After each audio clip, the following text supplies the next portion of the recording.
Lucas Pedrosa não perdoou. Depois da vitória por 3-1 sobre o CSA, garantindo a classificação na Copa do Brasil, o Vasco recebeu elogios e comentários afiados do jornalista Lucas Pedrosa.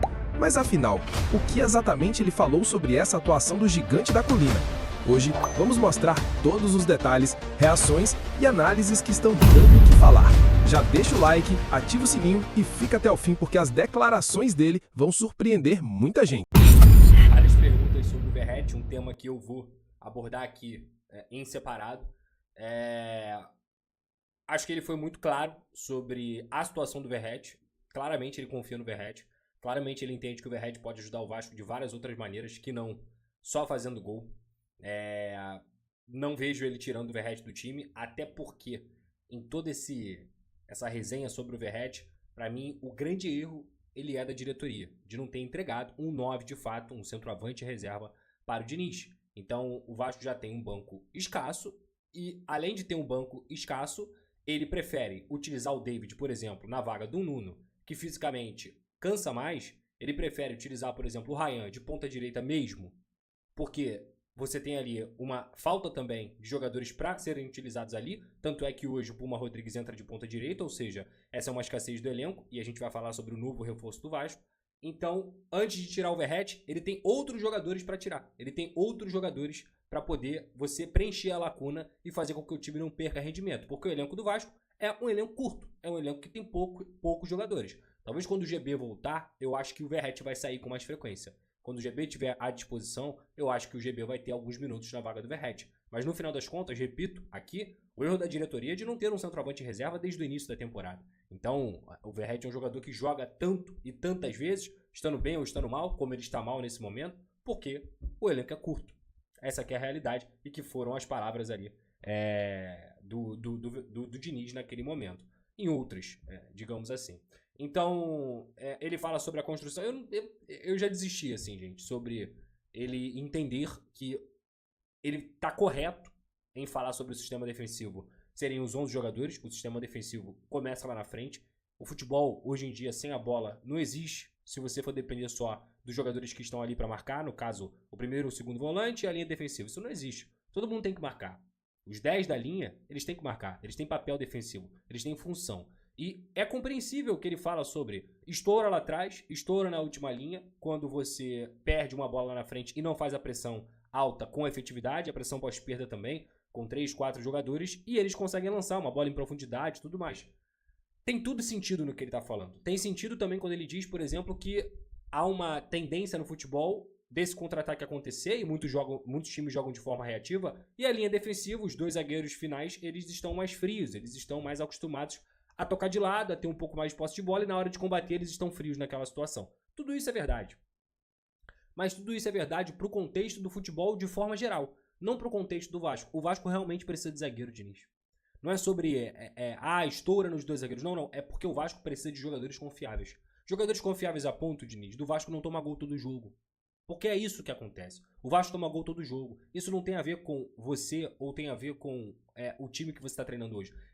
O Vasco do Carille também tomava gol praticamente todo jogo.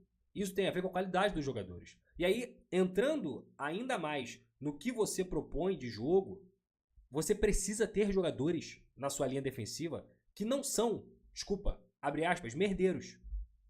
Ele não pode, entendeu? Ele não pode ter jogadores no time dele que sejam merdeiros, que façam a todo momento o time de alguma forma correr risco. Como é o caso do João Vitor. Como o Hugo Moura também comete em alguns momentos, como o Lucas Piton comete em alguns momentos. Então, assim, você tem que ter um equilíbrio. Você tem que entender o que... Por exemplo, o Lucas Piton, ele te entrega muito ofensivamente. Tanto é que nos últimos 2 jogos, o Vasco fez 5 gols. 4 com participações diretas do Lucas Piton. Ele te entrega ofensivamente. Isso aqui não é minha opinião não, tá? São dados. São dados. Ele chegou, se eu não me engano, a 9ª assistência dele na temporada. Mas, defensivamente, é um jogador que compromete muito. Muito. Aí você tem o equilíbrio do lado direito, por quê? O Paulo Henrique é um jogador que compromete muito no terço final. Ele tem muita dificuldade no terço final de tomar a decisão correta, do gesto técnico mesmo. Ele tem muita dificuldade. Só que defensivamente ele é um monstro. Ele é um monstro defensivamente.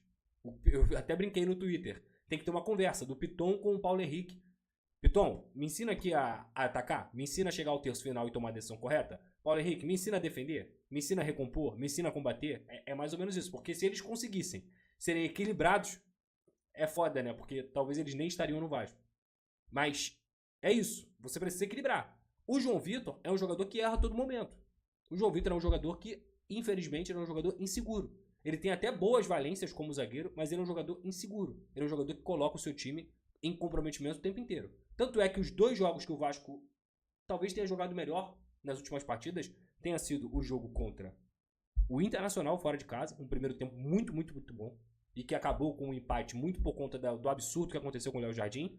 Se o Léo Jardim tivesse em campo, o Vasco provavelmente poderia conseguir aquela vitória. E o jogo de hoje.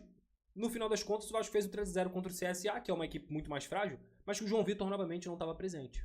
Então, assim, cara, eu não consigo encarar algumas coisas como coincidência, tá? Eu não consigo, assim. Eu acho que o Vasco vai funcionar melhor quando ele minimizar os erros individuais dos seus atletas. Isso tem a ver com o quê? Com a qualidade dos seus atletas. Quando a gente fala sobre contratar, o Vasco está contratando agora o Carlos Andrés Gomes, que é um jogador que é ponta direita, 22 anos, vai pagar menos de 1 milhão de euros pelo empréstimo de forma parcelada.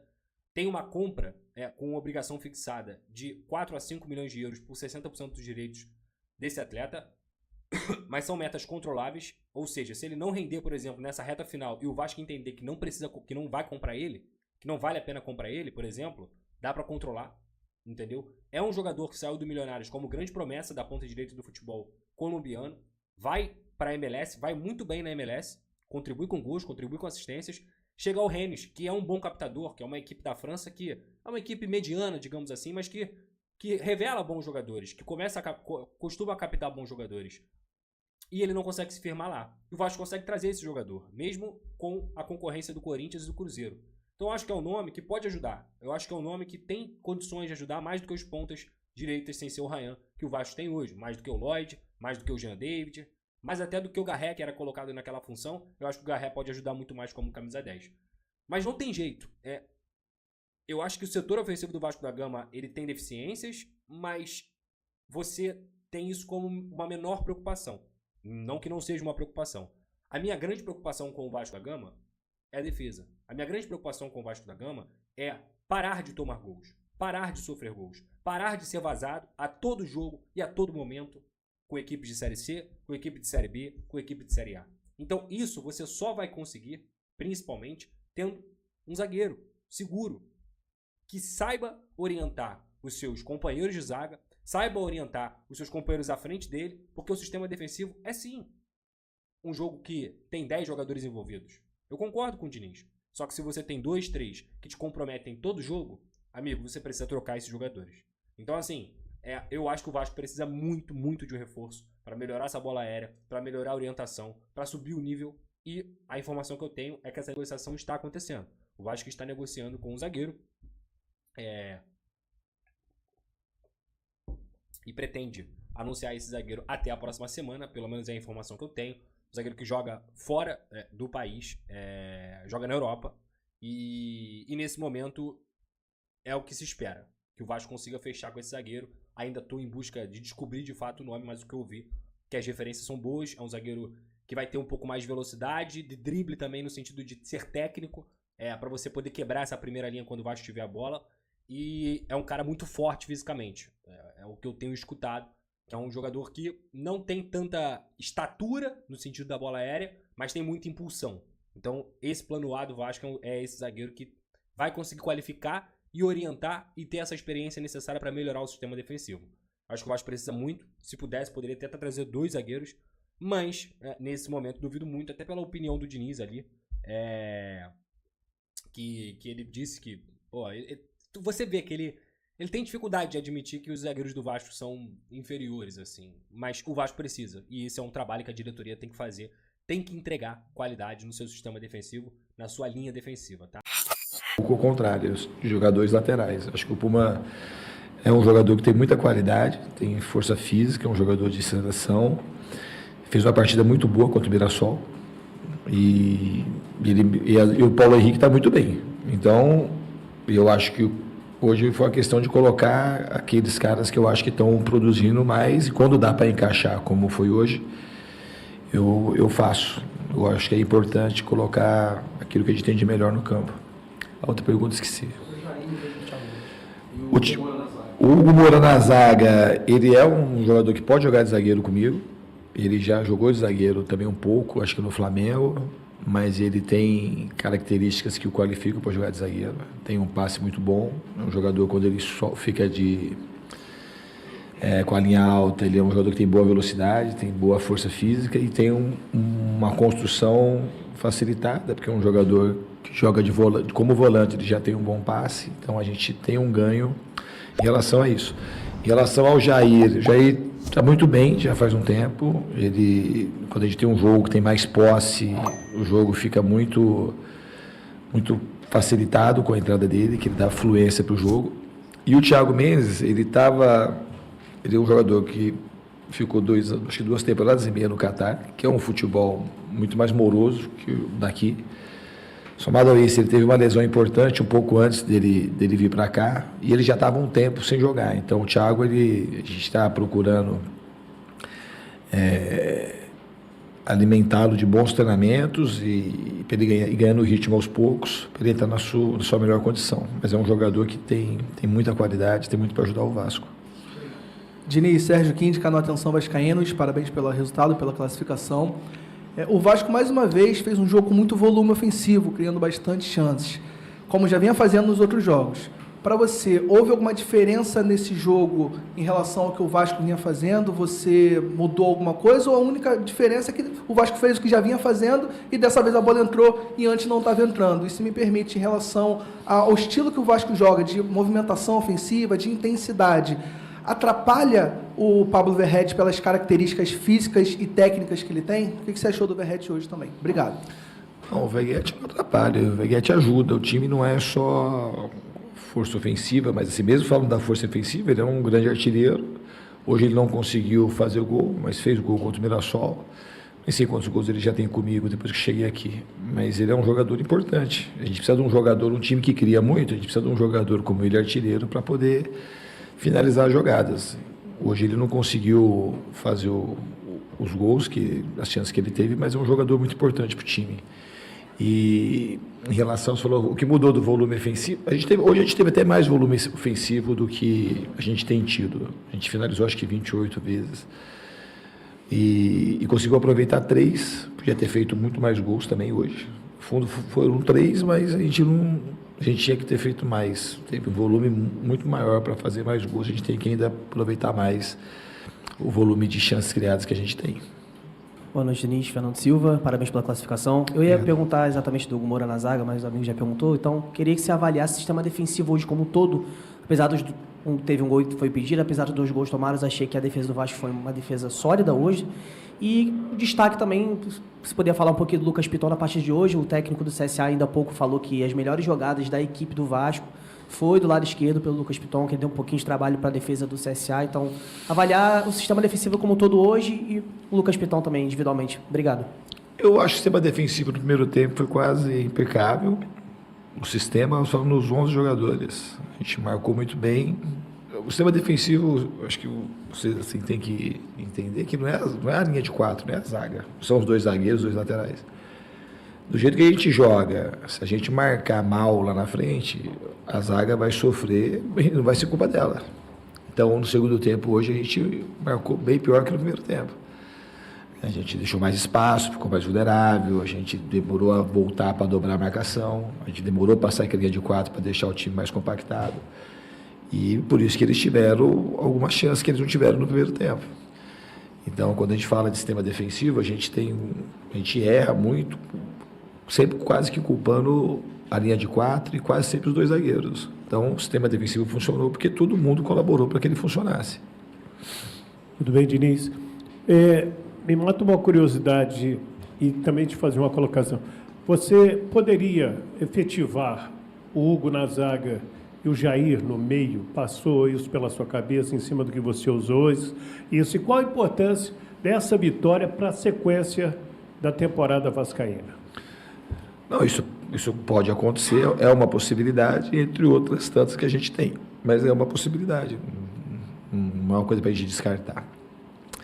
A vitória é muito importante hoje. Acho que é um campeonato que a gente agora está entre os 8 classificados. Um campeonato que o Vasco faz desde 2013, né? Que é 11 que ganhou, né, o Vasco, né? Já faz 14 anos que teve a última conquista. E a gente tem o nosso quinhão de chance. A gente tem um 8º de chance de ser campeão nesse momento. Nós estamos entre os 8 melhores. Mas agora a gente tem que pensar no Atlético Mineiro. E a vitória, obviamente, a classificação, você imagina se a gente não passa hoje. Ia ficar um clima extremamente negativo, pessimista, a torcida ia sair do estádio ferida. Então, eu acho que a torcida sai contente hoje pela classificação. E se pudesse separar o primeiro e o segundo tempo, ia sair muito contente pelo que fez no primeiro tempo. Acho que e a torcida deu um show também. A torcida ainda foi melhor do que o time. Desde o começo, a festa foi brilhante. A torcida do Vasco ela é muito diferente. Ela incentiva muito, ela é muito presente. A gente tem que se acostumar a jogar no mesmo ritmo da torcida, que é uma torcida apaixonada e uma torcida muito diferente. Então, que o time consiga fazer 2 tempos como fez o primeiro, que eu acho que é isso que a torcida merece. Olá, Diniz. Boa noite. Danilo do Expresso 1923. E eu queria falar sobre isso, justamente a queda do segundo tempo. Mais um gol de bola aérea e bola parada. E a gente viu um Vasco meio titubeante em alguns momentos e o sistema defensivo sofrendo, assim. Bolas que o CSA teve a oportunidade de chegar dentro da área e finalizar, o que outro no jogo do CSA lá em Maceió não aconteceu. Queria que você analisasse um pouco, especificamente esse segundo tempo, por que o CSA conseguiu criar chances, mesmo com um volume maior do Vasco, até no segundo tempo de marcar mais gols. Obrigado. Bom, eu não acho que o CSA no segundo tempo criou mais chance aqui do que lá. Eu acho que lá eles tiveram alguns lances importantes, mais do que aqui, tanto no primeiro como no segundo tempo. O CSA hoje deu um chute no gol, só, foi a bola que entrou, não é nada.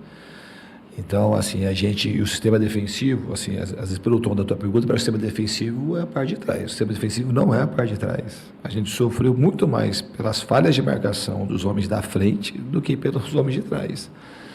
E do jeito que a gente se propõe a marcar alto, se a gente marcar mal lá na frente, deixar o meio aberto, não jogar compactado, os volantes não serem agressivos na marcação, quando a bola passar ali, vai pegar a linha de 4, na realidade ela vai, se ela conseguir, como conseguiu na maioria, ela vai no fundo é nos salvar. É que ela é ocupada. Então, assim, eu acho que no segundo tempo, a queda de rendimento muito provavelmente aconteceu por ter 3-0 e ter tido um relaxamento que não deve ter. Então, se você fosse falar assim, em poucas palavras, é um relaxamento que as pessoas podem achar natural, mas não é para ter relaxamento natural.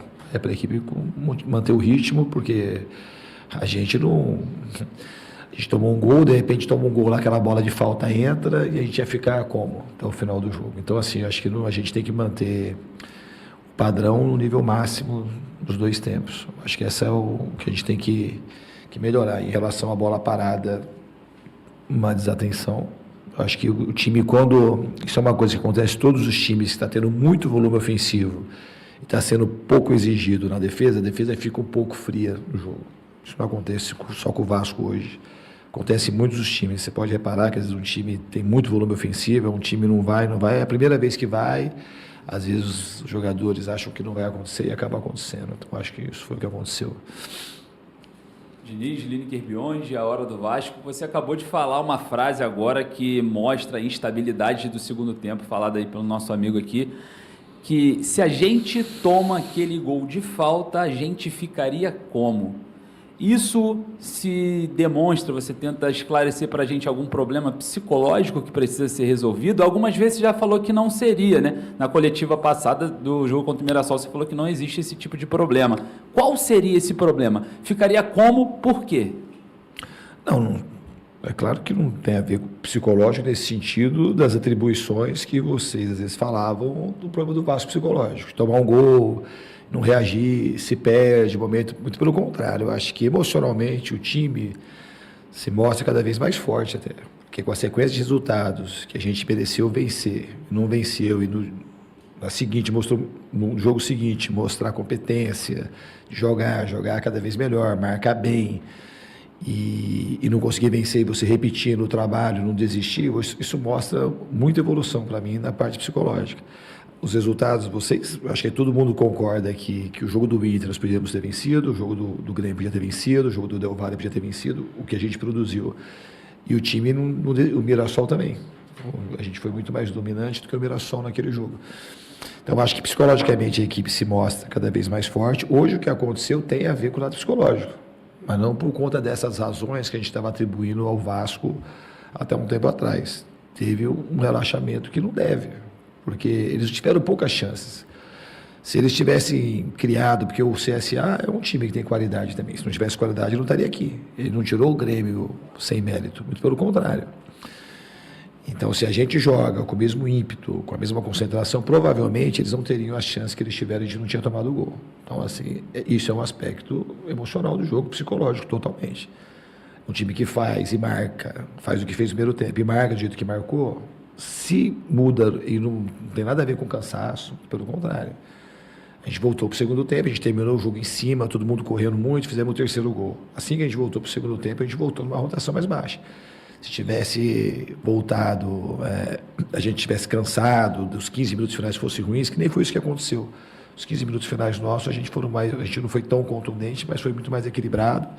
A gente teve chance de fazer o quarto, o quinto gol e não ofereceu chance para a equipe do CSA.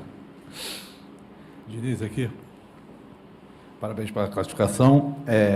A gente pega agora o Vasco, vira a chave, né? Tem um jogo agora contra o Atlético em São Januário, o Vasco no Z4. É uma diferença de torneio, o Vasco aqui no mata-mata está entre os 8 melhores, mas no Brasileiro entre os 4 melhores. Entre os 4 piores, perdão. O que você pega de exemplo da atuação de hoje e leva para essa mudança de chave para o Brasileiro e para esse jogo contra o Atlético no domingo? Eu acho que o primeiro tempo como um todo, mas não só esse jogo. Eu acho que a gente fez de maneira geral, a gente fez um bom jogo contra o Mirassol, contra o Inter no primeiro tempo também foi muito bom. E é um campeonato diferente, o Brasileiro a gente tem que pontuar bem o mais rápido possível.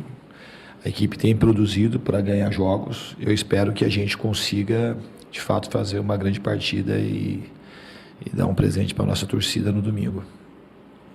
Diniz, boa noite. Rodrigo Crivellari, do podcast Cruz Maltino. Parabéns pela vitória, claro, e a classificação. Domingo temos um jogo importante, como o amigo falou, só que, porém, a torcida hoje você elogiou e está de parabéns realmente. Primeira vez, se eu não me engano, durante o ano que esgotou 100% os ingressos. Vou fazer essa pergunta para você chamar o torcedor novamente. Domingo agora, jogo importante, o Vasco precisando da vitória. Chamar o torcedor novamente para comparecer, esgotar os ingressos para apoiar o time.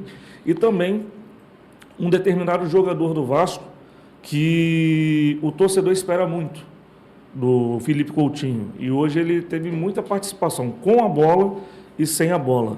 Você enxerga ele com futuros contratados, possa evoluir ainda mais o seu futebol? Não, a evolução dele não depende dos futuros contratados. A tendência do Felipe é evoluir. Quando ele teve a lesão na panturrilha, ele estava num momento excelente, depois do jogo do São Paulo. E as semanas que a gente teve de preparação, ele estava se destacando muito nos treinamentos. E eu acho que a evolução dele vai se dar agora com os jogos e com os treinamentos. A tendência é ele jogar cada vez melhor. E quanto à torcida, de fato, peço encarecidamente que compareça, que nos incentive. Eu tenho falado constantemente com os jogadores que a gente precisa fazer o máximo que a gente puder